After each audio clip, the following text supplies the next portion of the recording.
Hello. Before getting started with your yoga practice for the day, whether it's in the morning or in the evening, it's always good to do a joint warm-up, especially any of the areas of the body that you think you'll be focusing on for your practice. A joint warm-up just lets the joint become ready for any kind of weight bearing or exercise that might be different from what you had been doing the hours before. That might be sleeping or spending several hours at your desk. To begin, we'll just start with the hands, fingers spread nice and wide, and make circles in the wrists. If circles don't feel so good, you could hold your hand and make a figure 8, or move the hands back and forth, and then side to side.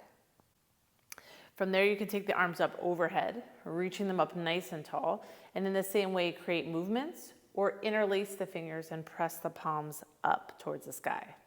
So we're just trying to take gentle stretches and little movements that make things start to wake up. After doing hands and some movements in the wrists, you can bring your chin down into your chest and find some of that stretch perhaps in the back of the neck.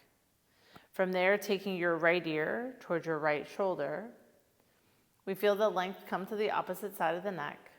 The arm can reach down towards the floor or behind the back. And we hold there. After a few moments, we'll bring that hand back to center, the head back up, and then find the same thing on the opposite side, the chin down into the chest, and then the ear over towards the shoulder. You can also take this opportunity to drop the chin down or to lift it up towards the sky to find the spot in the neck that it feels best to stretch. Then coming back to center, we have another opportunity for circles in the neck, which you can make as big or as small as feels good in your body. Or you may find that shaking your head yes and then no is a better option for you. After taking the time to work through the neck, we'll bring our hands forward and the feet back behind us and setting up in a tabletop position, move into something called cat-cow. This is moving the spine through flexion and extension. So we first start with the belly going down towards the floor. When our belly goes down to the floor, the back arches, and in this arched position, we call this cow pose. In this place, you can take the chin up towards the sky and breathe in. And then bringing the chin into your chest, rounding the spine. The chin comes into the chest. We create this rounding in the back. And this is cat pose. And this, we can take our exhale. Then moving back and forth between your cow pose and your cat pose, you move within the rhythm of your breathing.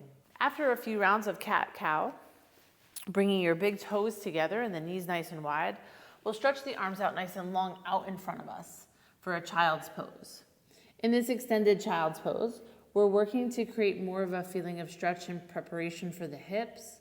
So if you prefer, you can bring your knees together and let your chest roll over your thighs and create the stretch more in the back body.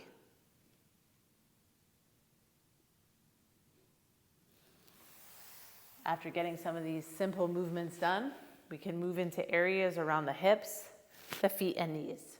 We'll see you for the next video to go over warm-ups for the lower body.